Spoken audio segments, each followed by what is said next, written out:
बिलकुल सगळ्यात अगोदर मतदान केलेलं आहे आणि हे मतदान परिवर्तनाचं असणार आहे, हे मतदान निष्ठेचं असणार आहे, हे मतदान संघर्षाचं सुद्धा आहे, हे मतदान सेवेचं सुद्धा आहे आणि हे मतदान विकासाचं सुद्धा आहे. आणि मला असं वाटतं मी फक्त संभाजीनगर पुरतं बोलणार नाही, संपूर्ण महाराष्ट्रात अशाच पद्धतीनं जनतेनं मतदान करावं असं सुद्धा आवाहन करतो.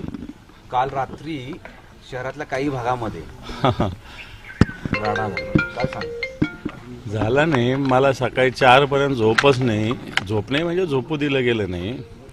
कुठून कुठून जवळपास 100 म्हणजे जे 29 प्रभाग आहे आणि 100 उमेदवार आहे, त्यातल्या किमान 40 उमेदवारांचे मला फोन आले की कशा पद्धतीनं भारतीय जनता पार्टीनं पैशाचा पाऊस या शहरामध्ये पाडलेला आहे. अक्षरशः पैशाचं हैदोस, पैशाची मस्ती, पैशाचा उन्माद एकट्या भारतीय जनता पार्टी संपूर्ण शहरात केला आहे. मला असं वाटतं भारतीय जनता पार्टी किंवा त्यांचे नेते फार विकासाच्या गोष्टी करतात.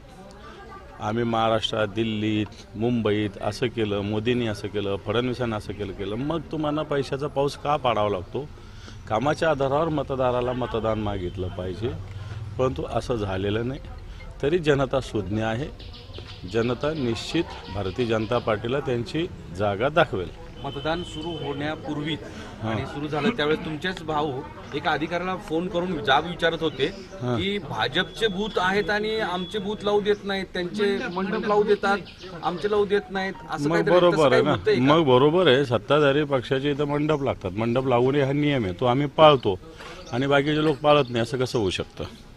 त्यामुळे प्रशासन सुद्धा बायस पद्धतीनं वागतंय, पोलीस सुद्धा बायस पद्धतीनं वागतंय. मी दोष त्यांना देणार नाही, परंतु ज्या पद्धतीनं प्रशासनावर सत्ताधाऱ्यांचा दबाव आहे तो एकांगी आहे. निवडणूक आयोग तो झोपलेलं आहे, पूर्ण कुंभकर्णाची झोप आहे. झोपलेल्या माणसाला तरी हलवता येईल, पण हे झोपेचं सोंग करण्याला कसं हलवायचा हा एक प्रश्न. निवडणूक आयोग तो कुठेच दिसत नाही, रात्रभरी दिसत नव्हता आणि आता सकाळी पण नाही आहे. या सगळ्या परिस्थितीवर मतदारांची आता जबाबदारी वाढली असं वाटतंय का? बिलकुल मतदारांनी या सगळ्या गोष्टीची दखल घेतली पाहिजे.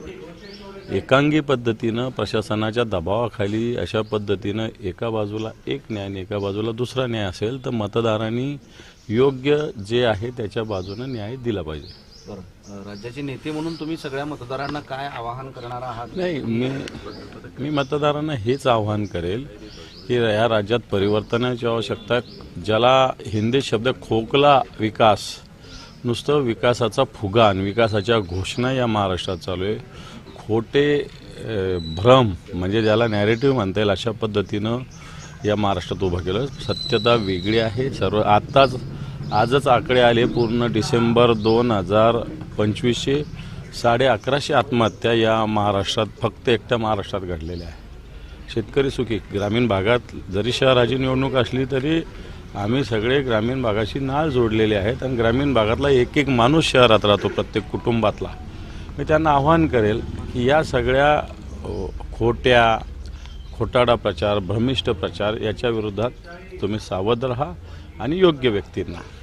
त्याच्यासाठी भगवे पथक देखील तयार करण्यात आले. स्वतंत्र यंत्रणा तुम्ही ती उभी केली आहे मुंबईमध्ये. मुंबईने संभाजीनगरात परवा पैसे वाटणाऱ्यांना शिवसैनिकांनी चांगला चोप दिलेला आहे. रात्री काही ठिकाणी शिवसैनिक अलर्ट होते, काही ठिकाणी पकडलं, काही ठिकाणी पोलिसांच्या ताब्यात दिलं. त्याच्यामुळे आमचा भगवा गार्ड तर अलर्टच आहे सतत. थँक्यू. इरफान.